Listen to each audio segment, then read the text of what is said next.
दोस्तों नमस्कार, मैं हूं रूपा पंडित। आज हमारे साथ महाराष्ट्र प्रदेश कांग्रेस कमेटी की महासचिव, साथ ही सामाजिक संस्था स्वयं के अध्यक्ष विशाल मुत्तेमवार सर उपस्थित हुए हैं। सर, सबसे पहले तो आपका स्वागत है हमारे कारा न्यूज में। मैं चाहूंगी कि आप अपने बारे में हमारे दर्शकों को कुछ बताएं। नमस्कार, मेरा नाम विशाल मुत्तेमवार, मैं महाराष्ट्र प्रदेश कांग्रेस कमेटी का महासचिव हूँ। साथ ही मैं जो हमारे प्रदेश का सोशल मीडिया विभाग है जी, उसका मैं अध्यक्ष हूँ, और एक NGO स्वयं सामाजिक संस्था, इसका मैं संस्थापक अध्यक्ष हूँ। और पिछले 25 सालों से मैं सार्वजनिक जीवन में हूँ, समाज कार्य में हूँ, एक राजनीतिक पार्टी का कार्यकर्ता हूँ और कई वर्षों से समाज और पार्टी की सेवा। जी दर्शकों, वैसे तो आज हम जिस शख्सियत का इंटरव्यू ले रहे हैं वो खुद में जो है किसी परिचय के मोहताज नहीं, लेकिन जैसा कि आप सभी को पता है कि कारा न्यूज हर समय आपको एक ऐसे शख्सियत से परिचय करवाता है जो अपने आप में काफी काबिले तारीफ होता है। सर, कहते हैं कि कई लोग जो है सामाजिक भावना को ध्यान में रखकर, समाज हित को ध्यान में रखकर राजनीति में प्रवेश करते हैं। तो आपका राजनीति में प्रवेश करने का उद्देश्य क्या है? चूंकि आपके पिताजी भी राजनीति बहुत ही फेमस राजनीतिकार है, तो आपका उद्देश्य राजनीति में आने का क्या था?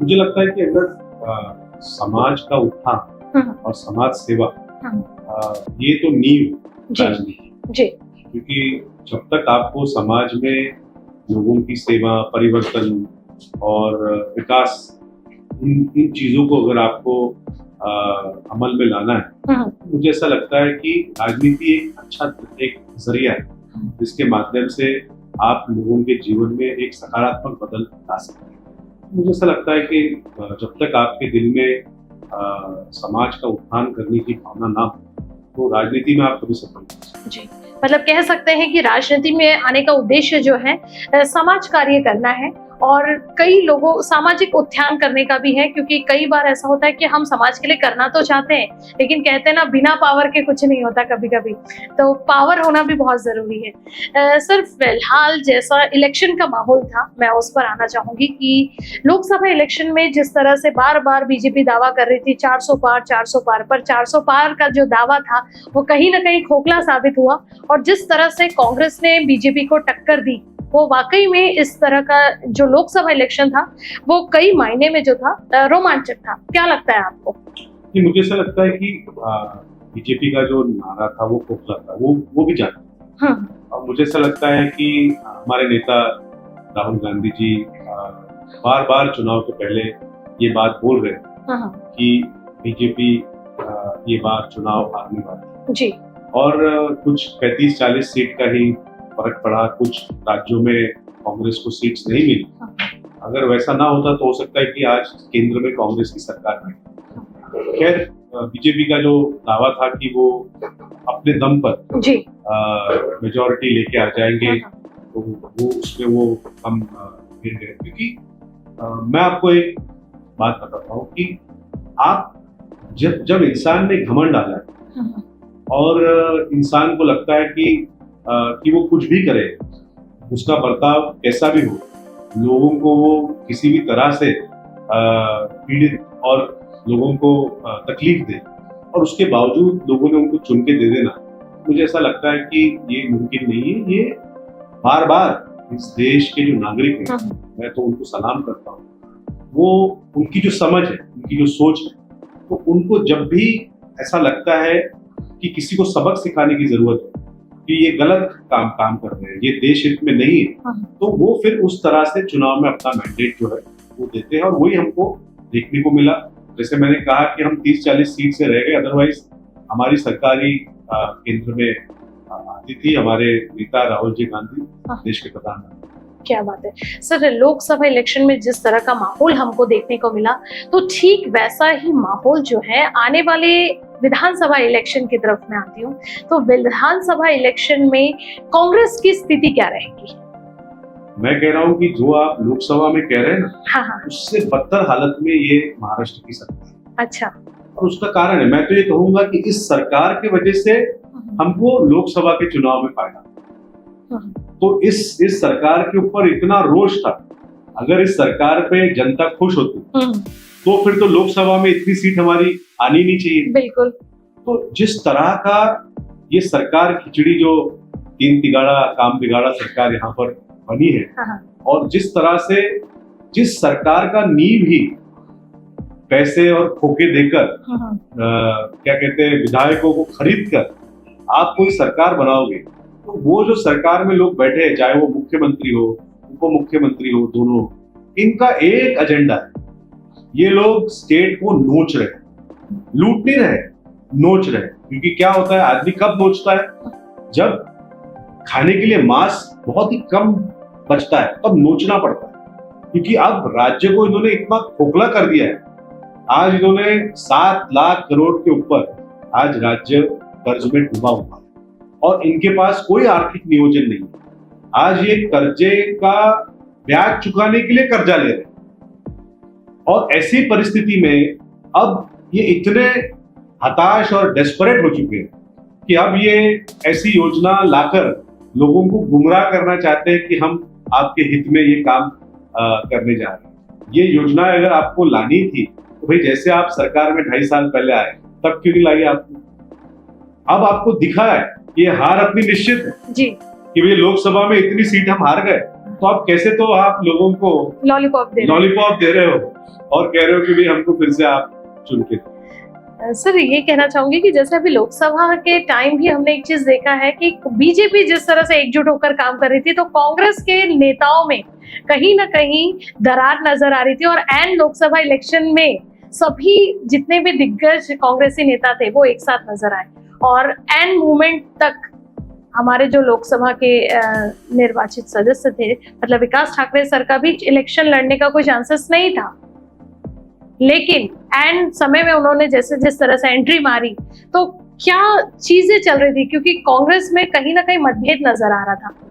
नहीं, कोई मतभेद कहाँ नजर आ रहा है। हमने तो यूनानिमसली सारे लोगों ने हमारे सीनियर लीडर उत्तम साहब, चतुर्वेदी साहब, नितिन राउत जी, अनीस अहमद जी और सारे जितने स्थानिक हमारे जो नेता है, उन्होंने सबने मिलकर हमारे जो प्रदेश अध्यक्ष है नाना पटोले जी, उनके सामने ये प्रस्ताव रखा कि भाई हमारा सबका कैंडिडेट विकास ठाकरे जी। नहीं, लेकिन दबे वोट ये भी एक चर्चा थी कांग्रेसी लोगों के नेताओं के बीच में कि अभी जो लोकसभा इलेक्शन है हम उसमें कोई युवा नेता जो है वो उतार सकते हैं, और एन वक्त पे जब विकास ठाकरे सर का नाम आया तो कहीं ना कहीं थोड़ा सा ऐसी बात नहीं। देखिए, पार्टी का कैंडिडेट सिलेक्शन का एक प्रोसेस होता है जी, और जब कैंडिडेट कोई सिलेक्ट होता है तो अनेक बातों का विचार किया जाता है।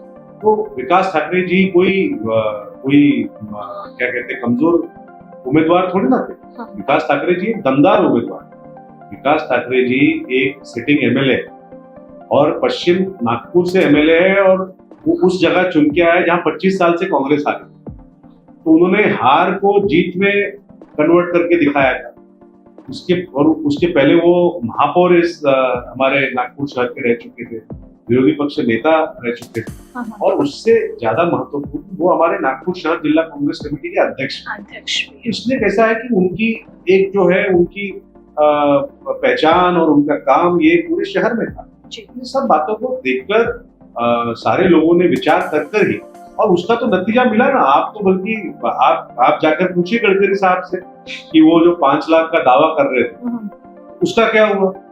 वो तो भाई आज आप पार्लियामेंट में देखिए तो वो पहले लाइन में बैठते हैं, वो मोदी साहब बैठते हैं, उनके बगल में अमित शाह जी बैठते हैं, राजनाथ सिंह जी बैठते हैं, उसके बगल में गडकरी साहब बैठते हैं। वो तो पहले लाइन के बीजेपी के नेता है। तो वो तो 5 लाख की बात कर रहे थे और फिर वो क्यों 1,30,000-37,000 पे रुके।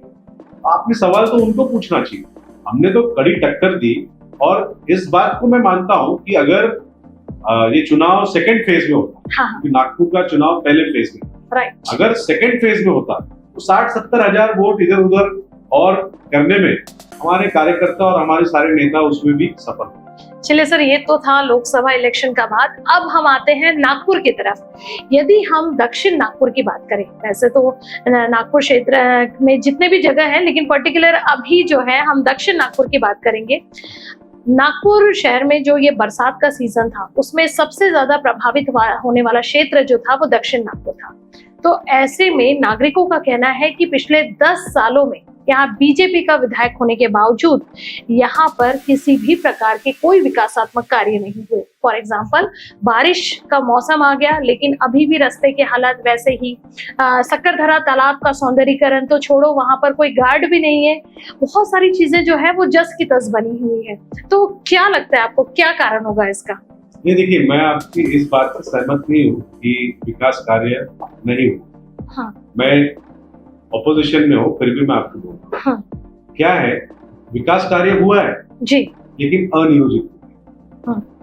क्या रहता है कि कोई भी विधायक आता है, किसी की भी सरकार बनती है, हर कोई चाहता है कि हम डेवलपमेंट के काम करें। जी, जितने फंड्स मिलते हैं उसके हिसाब से उसका उपयोग करके डेवलपमेंट करने के लिए, चाहे कोई भी पार्टी का हो, हाँ। वो कोशिश करते हैं। प्रॉब्लम ऐसा है कि आप जब विकास करते हो तो वो उसमें आपको जो एक प्लानिंग से काम करना पड़ता है कि भाई अपन जो काम कर रहे हैं उससे लोगों का फायदा होगा या नुकसान होगा। राइट। इस चीज का विचार करके ही हमने कोई भी डेवलपमेंट प्रोजेक्ट हाथ में लेना चाहिए।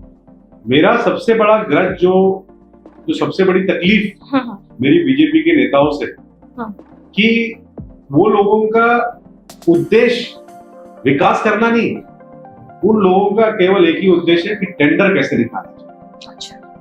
और टेंडर में से अपने पसंदीदा कॉन्ट्रैक्टर्स को काम कैसे दिया जाए, फिर वो पसंदीदा कॉन्ट्रैक्टर चाहे जो वर्क ऑर्डर निकलता है उसमें जितने भी स्पेसिफिकेशन होते हैं वो उसको पूरा फॉलो कर रहा है कि नहीं, इसके बारे में कोई भी उनका ध्यान नहीं।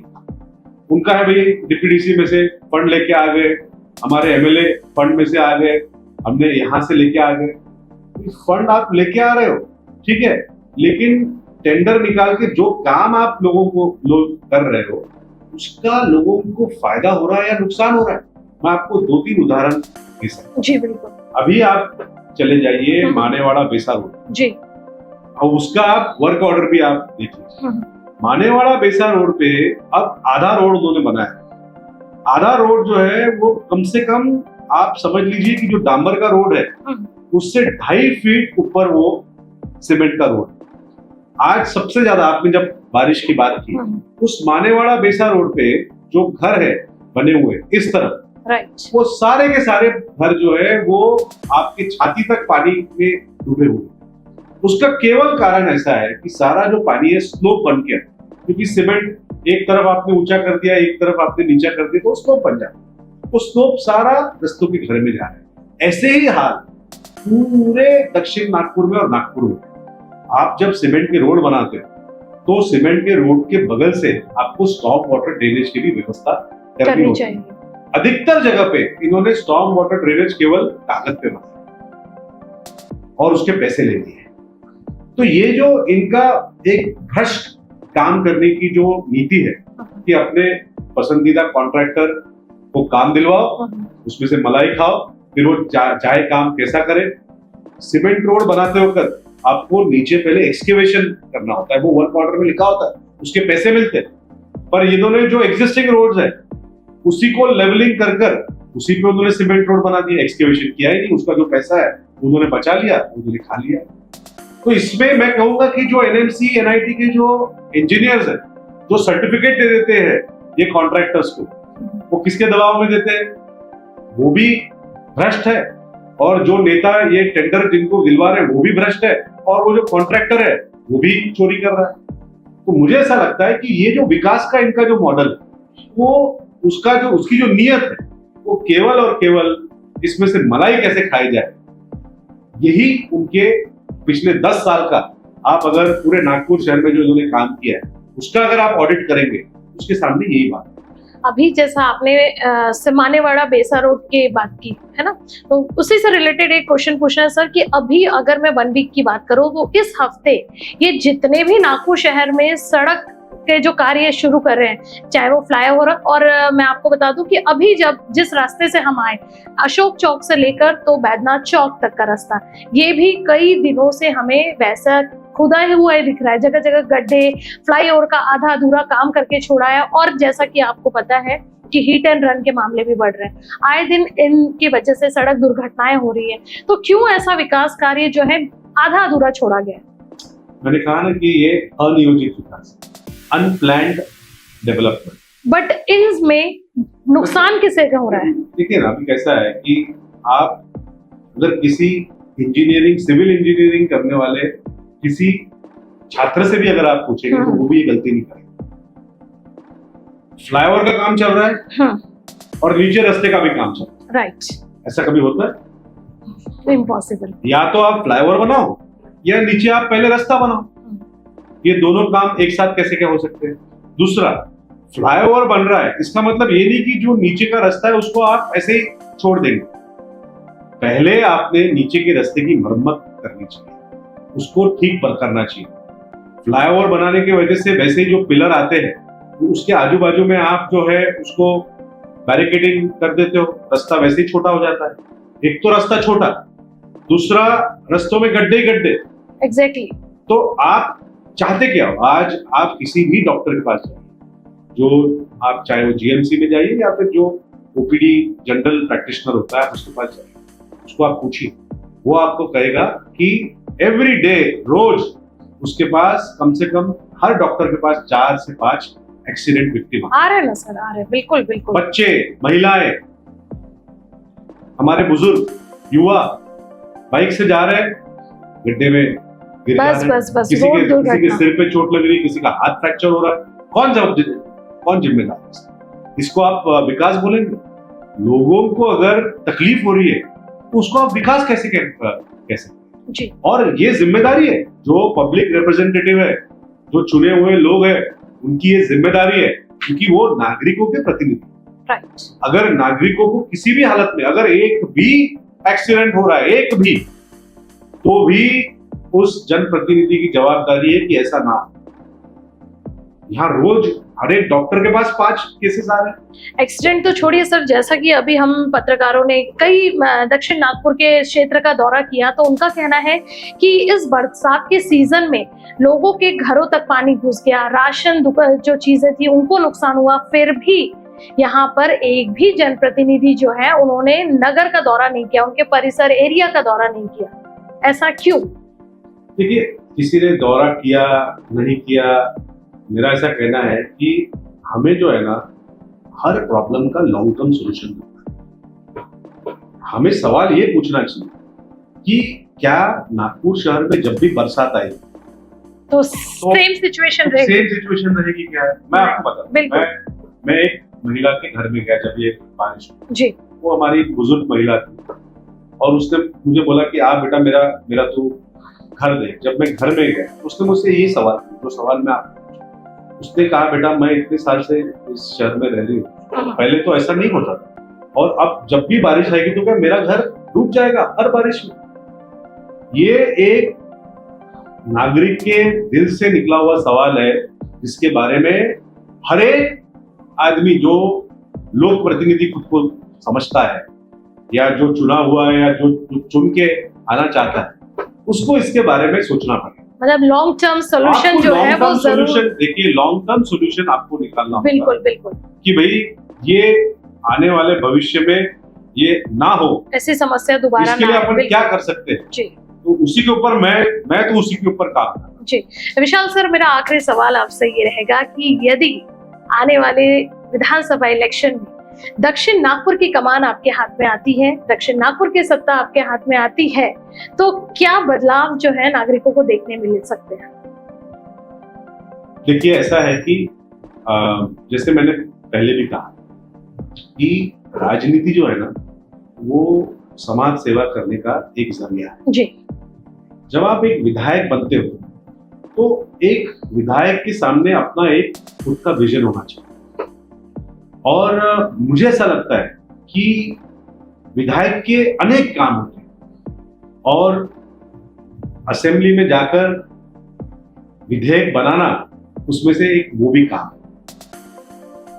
कई कामों में से मैं जब देखता हूं, जब मैं आकलन करता हूं कि जो दूसरे विधायक उनका सबका फोकस जो होता है वो मैक्सिमम एक ही चीज पे होता है और वो है सिविक इंफ्रास्ट्रक्चर डेवलपमेंट, चाहे कोई भी पार्टी का। राइट। तो उसके पास लोग आते हैं तो वो कहते हैं कि भाई आप हमारे यहाँ नाली बना दीजिए, आप हमारे यहाँ क्या कहते हैं हाई मास्क लगा दीजिए, आप हमारे यहाँ पर रास्ता बना दीजिए। वो एक बहुत महत्वपूर्ण काम है, लेकिन मैं समझता हूँ वो किसी भी विधायक के कामों का केवल 25% काम है।